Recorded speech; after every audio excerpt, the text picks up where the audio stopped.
there you have it. Gushing Over Magical Girls is back. Episode 2 of this series. And man, it does look like the censorship is starting to show its ugly head. Now, again, High Dive at least has the ATX version, which is the most uncensored version that you're going to get right now.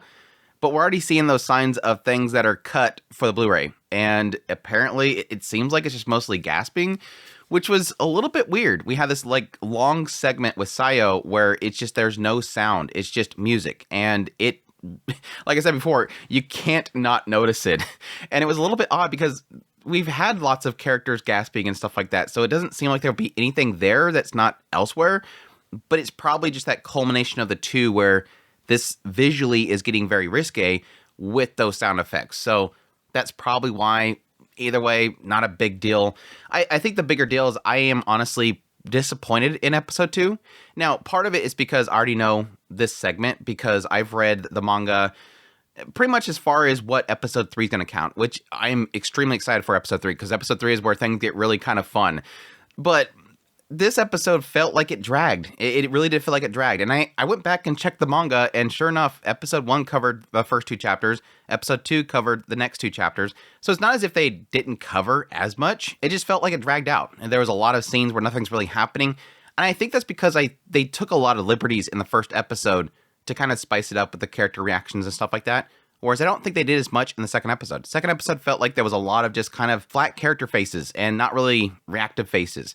So hopefully that's not a sign that they did really good in the first episode, and then from here on, they're just going to kind of go with the status quo. We'll see with episode 3.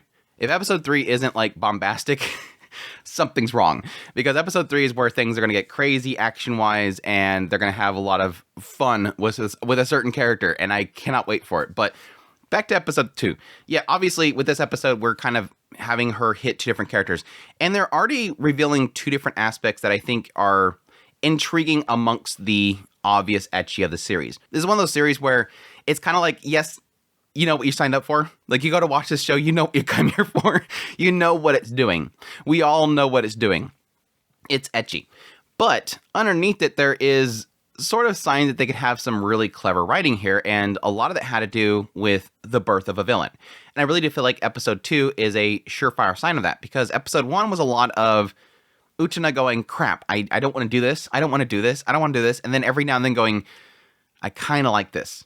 Episode 2 really feels like she's kind of throwing it away. Like, it's no longer a thing. It's like her instincts are taking over. She can't fight back what her urges are. Seeing the magazine sitting there, and she kind of follows them and then goes, wow, this is exactly what I'm doing. And then her urges are so powerful that it makes her transform. She doesn't even have to do her phrase. It happens. And so it's like that limiter is being removed. Additionally, it's interesting, yeah, obviously seeing that throughout the entire episode, Utena is constantly going, I want to do these things to him. And she can't stop thinking about it.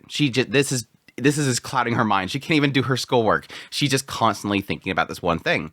So it's kind of showing that urge of hers is taking over, which is kind of unfortunate if you really think about it. This girl just cannot be a normal person anymore. She's given to these desires, and she can't help herself. Additionally, the other thing they're kind of hinting at, which is something that I honestly did not catch when I was reading through the manga, for, like I said, through the point that the 3rd episode is going to cover, something else they could possibly do here, which I guess, yes, a part of me kind of assumed this could be the case, is Utena basically making the magical girls turn to her side, making them like it. And it kind of is, it's sort of showing that with Sayo. Sayo is sort of showing signs that what else is she going to do? Like, she can't stop thinking about it either, which is, yes, technically a side effect of the whole Dom thing. Like, Utena's obviously forced herself upon them. And yes, from that can come that aspect of, because she keeps doing it to them, over time, they're going to start to like it. They're going to become dominated, so to speak. And that could turn into something pretty funny in the idea that, yeah, what if at some point it's just Sayo like going, where's Utena? Yeah, let me fight you. I guess you gotta capture me now. Could it turn into that? Who knows? And I think that's a lot of what Sayo's part of it, or Azul's side of it, is really kind of revealing, is this aspect of, yes, them eventually liking it. She got pretty tore up this episode, and then all the other girls are like, we gotta take down this girl, and she's over there just kind of thinking about, what is she talking about? Fun. Like, what is she gonna do to me that's gonna be fun for me? And she's kind of getting getting all messed up about it. She's getting all blushy and stuff like that. So I could totally see it going that direction. What would be more fun is if they actually did something different with each one of them. Like, say, have Azul be more in the idea that she doesn't want to admit it, but she likes it. Because she is the prim and proper. We already got, like, this characteristic with each one of them. Like, with Magenta, she's the Genki girl. She's probably going to be the ditzy, I just want to take care of everybody, power of justice, power of friendship, and being kind of dumb about it. And it kind of get a little bit of a sense of that in the third episode that we're going to get to. She's kind of dumb about it. She's a little bit ditz. With with Azul, it's probably going to be more of an idea of, again, prim and proper. She's a good girl. She takes care of her family. She works hard, and she's like the perfect princess. But then deep down, there's this thing that she can't admit that she likes.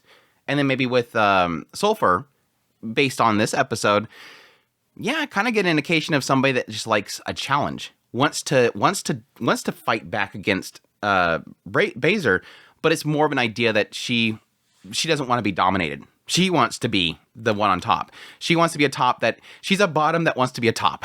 That's the best way I can explain it. And I think that could be a funny chemistry between the three of them, all seeing Utena differently. Them how they combat it, what they accept, what they don't accept, what they want to admit, and what they don't want to admit. And again, like I said, I think this episode kind of opened that door. And again, I'll be interested to see how it kind of turns out, because no matter how you look at it, it's all warped in the end. And that's what makes this series so far kind of fun. But yeah, the other thing that was kind of revealed in the segment with Sulfur is, yeah, obviously you have Azul. She fights, Utena, gets messed up. She's flustered. And then in that moment where they're having that little meeting, it's obvious that Sulfur sees that Sayo is not doing too good. Something happened. So she wants to fight. It's like, she got her chance. I want to fight. So it did seem like she obviously went out there to challenge. She went out there alone. There's no monsters out there. She transformed. She was just sitting there waiting for Utena to show up. And then the moment that Utena shows up, they, have a little exchange. Doesn't go so well. Candle drops and everything. All that kind of stuff. And then eventually Sulfur just kind of unleashes something. Now, this is the first sign that these magical girls, it's not just, they transform and that's it. That's their mode. Additionally, the idea that the assumption was that Sulfur was strictly defensive. That's what we've kind of seen before. She's the one that's shielding everybody. You have Azul has the sword. You have Magenta, I think, have the spear. Where Sulfur was the defense. That's not the case. It's actually different, meaning the idea that they have another level of power, which they haven't really specified. The other girls have this as well. But at least Sulfur has almost like a level up. She busts out these massive fists, and she's able to fight with those. But she doesn't normally use it because she doesn't want to scare the kids.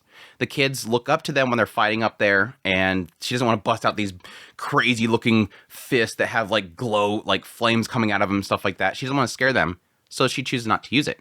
Well, here, she's able to use it. So it kind of shows, again, a sign that each one of these girls possibly has a next level up, which is standard for magical girls. Let's be honest. Magical girls always have those points, like after long seasons, where suddenly they have a power up and they're able to do something more powerful. But again, it kind of leads to that idea in that segment that Sulfur, I think, wants to beat Utena because, again, it's a top-bottom thing probably. But yeah, Utena gets her butt kicked, punched in the stomach, her decoy melts away, and it was kind of, again, this is one of those really interesting points where, yes, after Utena leaves, she's all huffing and puffing. And I think that's because she herself likes the idea of being dominated as well. So it's not just a one-way road here. She liked the idea that Sulfur beat her, or it could be an aspect that she's getting excited about the idea of beating Sulfur. Like, this is somebody that I wasn't able to capture. I wasn't able to beat her down. I wasn't able to make her submit, and that makes her excited. That's probably more the likely scenario, because with what she is, a dom, that's what she kind of gets excited for. Not that I'm an expert on BDSM or anything. I'm probably using terms and stuff like that that's bugging the hell out of the people that are actually into this stuff. It's honestly an area of fetish that I'm not into. I honestly, most of the time, whenever I see anything on it, I just don't really care. It only works here because it's got this whole magical girl twist to it, and it's just a comedy and stuff like that. Normally, it's just not my thing. But yeah, also at the very end, we see a mysterious girl. And the next title for the next episode is Leopard. You can guess what that mysterious girl is. Again, like I said, I'm super excited for that, because that was kind of the point where I'm like, okay, this could actually be more than just let's spend every episode doing this one thing where she attacks one of them, does her thing, and then afterwards everybody's all puffy and puffy. it actually looks like it's going to have a little bit more to it, add some more characters to the mix. Yes, get a little bit more into the villain side of things and see what that all kind of plays out, which is, again, pretty much obvious based on the OP and the ED. Yes, we did get briefly a little insight into Vanalita, which is all made up. We're from this other world of mascots, and all those mascots hate our mascots, our race, and then they drove us out, and now they're using the magical girls to beat us up. Oh, really? That's a shame. Yeah, I made it all up. We all knew that he made it all up. It's a QB. They're never going to tell the truth. They're evil.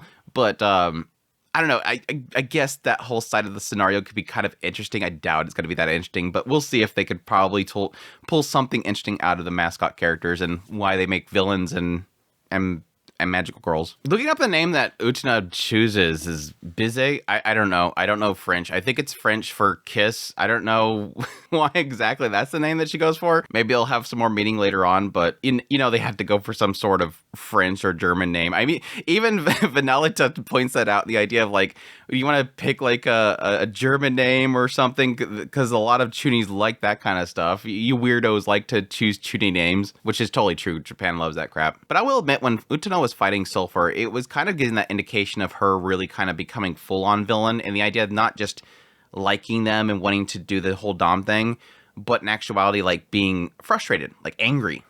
And I don't know if that's going to turn into like a split personality that she has. Like, she has 3 different personalities. She has the timid, hide yourself kind of normal self. She has the thirsty self, and then you have the other side, which is serious, don't mess with me kind of side. Because her appearance kind of looks not even her. It's not thirsty. It's just angry. So I'll be curious if maybe it's that she has like 3 different sides of her that kind of come out. Timid, desires, and seriousness, I guess. Anyways, that's my thoughts on episode 2. I didn't think I was actually gonna talk this long for this episode. I'm like, it's a really easy episode to talk about. Nope, I'm gonna sit here and talk about all this crazy stuff. But I guess it's fun. But that's my thoughts on episode 2 of Gushing Over Magical Girls. Hope you guys enjoy this video. As always, if you did, make sure to that like button down below, comment. Let me know what you thought of the episode. Additionally, if you're new to the channel, make sure that subscribe button to get my content. I do news, reviews, first impressions, top list if it's anime, it's premature. Additionally, if you want to support the channel more, I have a Patreon link, tips link, super thanks, membership button down below. Greatly appreciate what it does, and y'all take care.